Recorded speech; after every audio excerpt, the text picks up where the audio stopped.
Okay, magandang araw mga guys. Andito na naman tayo para sa isang panibagong video recording. Ang ating tema ngayon ay pag-repair ng tawag dito, tripod.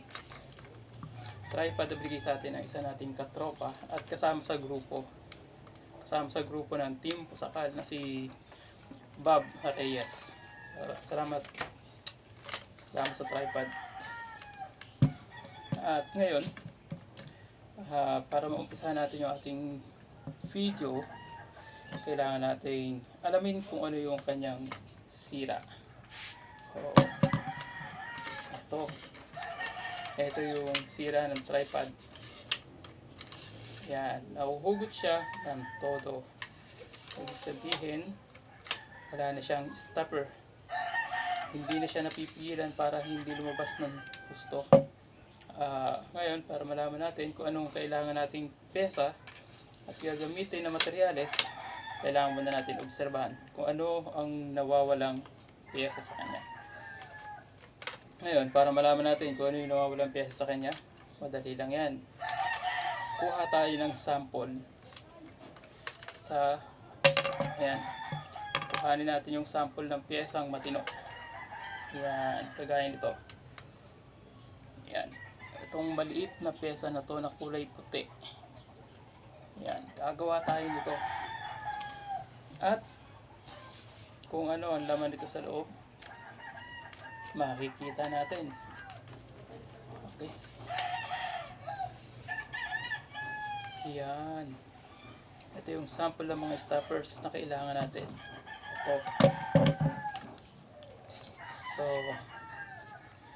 Ito ang isa sa gagawin nating pyesa. So, naobserbahan ko, nakalock siya dito sa loob, sa may butas doon. Yan, nakikita nyo yung color white na yon, kaya yung nakalock doon sa lower leg.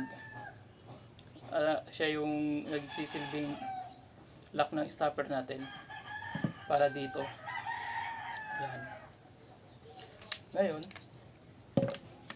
makikita natin, ito yung may diferensya na lower leg.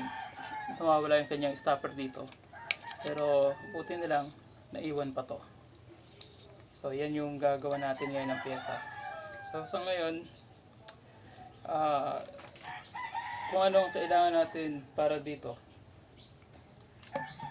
Dahil ang mga face shield ngayon ay retirado na, hindi na ginagamit, meron na tayo. Ito, yan.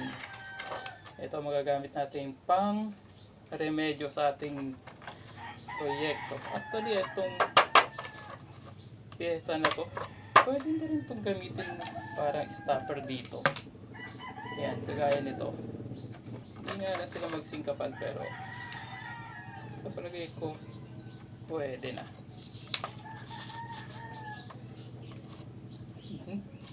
Maligis masyado. So, palagay ko ang mapapakinabangan natin dito ay ito. Yan.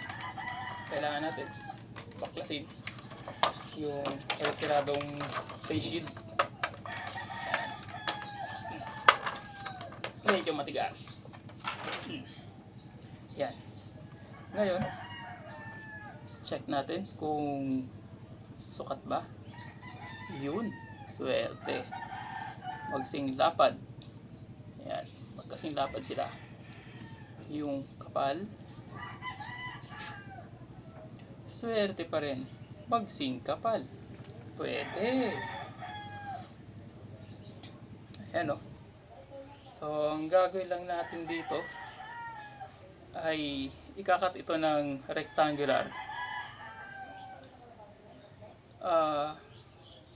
So, gagawin natin rectangle din tong pinakang braso ng face shield. Pwede natin gamitin dito bolt cutter. Okay, eto na. Ito yung bolt cutter natin. Hindi kinaya ng gunting. Asan na yun? Yan.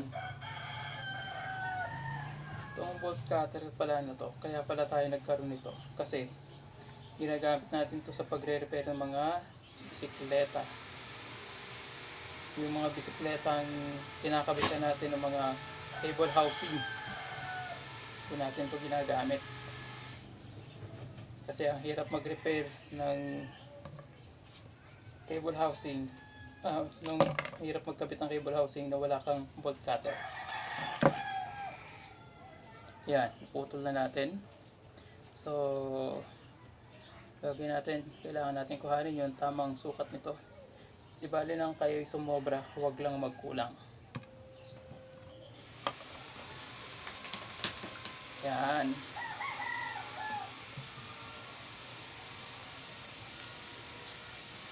Okay, tapos na. Yan, kagaya na sabi ko, di bali na sumobra, huwag lang magkulang. Pag nilihan natin to, sakto na. So ang kailangan natin gawin ay kumuha ng tamang sukat nito na rectangular, at lalagyan din natin siya ng kanal kapareho nito. Ayan, may kanal siya dito para dito sa lock. Ayan, para dito. At ngayon, para naman dun sa dito, kailangan natin ay pyesa galing sa kailangan natin ng toolbox natin, yung pinakamalaking toolbox. Ito yung pinakamalaking toolbox natin. At ayun, bingo, meron tayo nakuhang pwedeng gamitin. Ito yung ating mga pinagtabasan na itinabit sa bisikleta na PET bottles. Ginamit natin para dun sa ating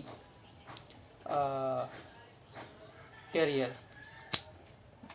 Yan o, siya ang sakto. Pwede ito. Ngayon, gawin natin, kukuhanin natin yung sukat nito. Ito siguradong kayang-kaya na ni kaunting na may kusa. Yan. So, ayan.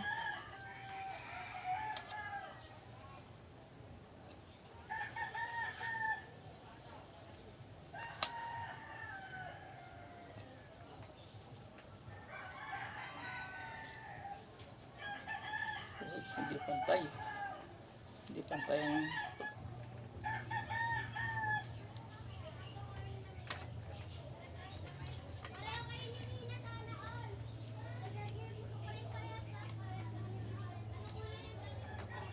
at ngayon, papasok na natin to dito sa upper leg.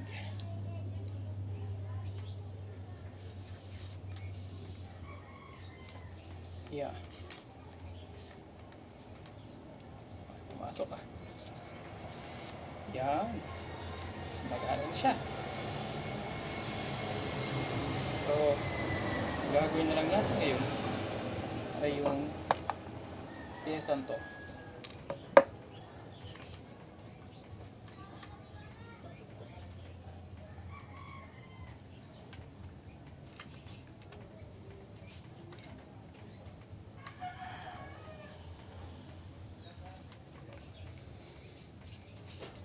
Okay, balik na natin to. I-assemble na natin dito sa pinanggalingan niya.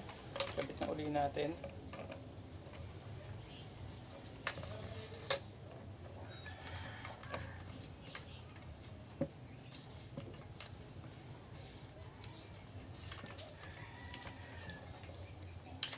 Yan.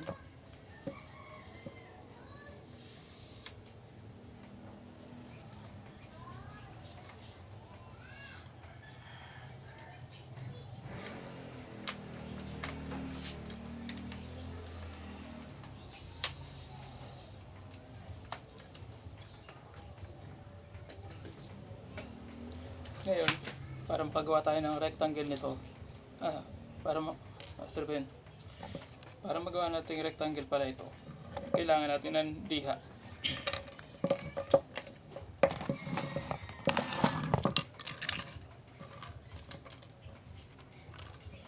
Okay, tabi muna natin yung mga hindi kailangan.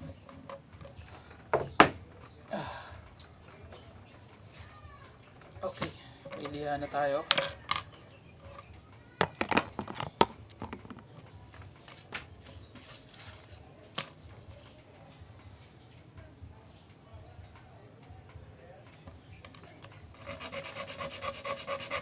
Kailangan natin lihain yung mga dulo para magpantay.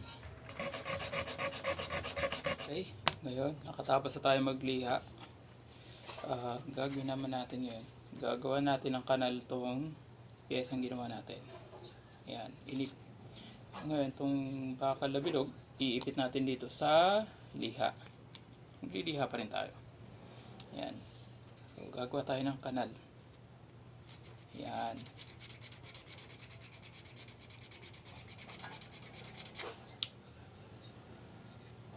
Okay, ayan.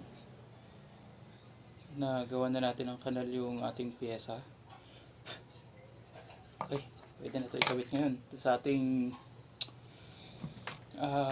tripod. Ayan.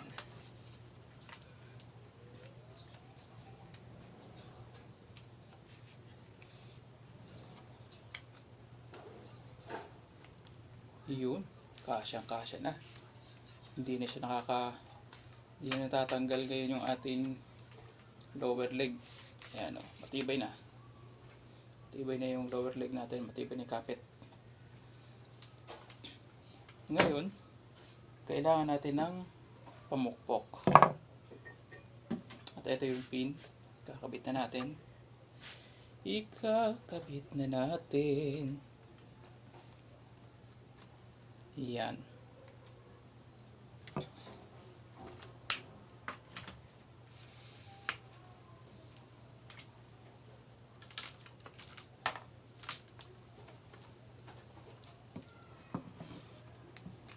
Yeah, mapapa.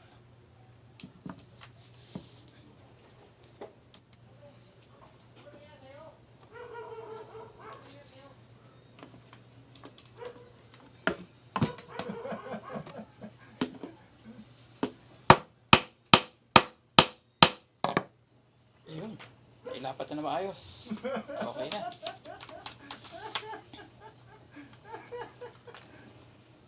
Ayan.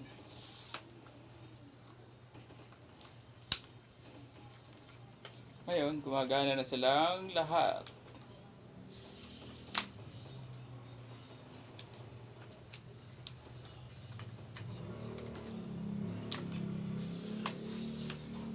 Okay. Ngayon, tapos na yung ating tripod. Okay na. Ayan.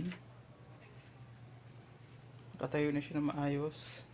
Hindi na siya bumabagsak. Hindi gaya ng dati.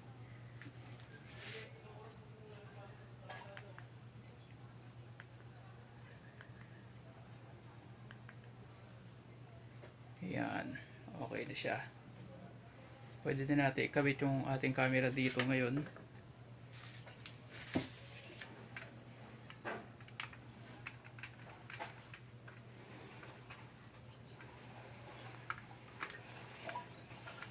Ayan, luwagan muna natin yung kabilang side. Ayan.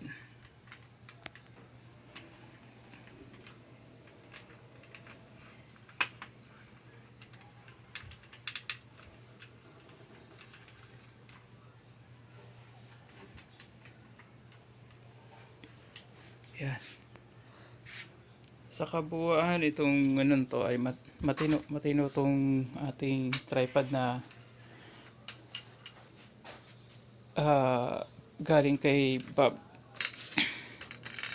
Yan. Yan o, buong buo pa siya. Ay. So wala naman siya ibang damage maliban lang talaga dun sa isang yun, dun sa isang leg. Yan. Okay. Pwede na natin uli siya ibaba.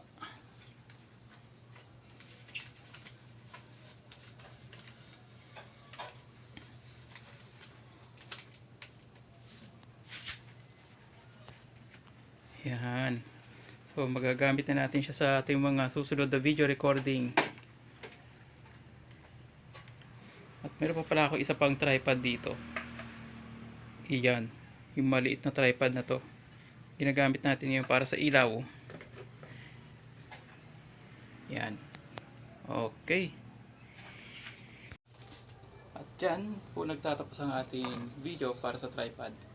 So hanggang sa susunod na mga videos, meron pa tayong mga iba pang videos na gagawin.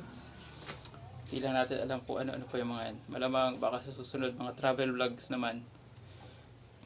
Travel vlogs sa pagbabike. Yun lang. Hanggang sa susunod. Salamat.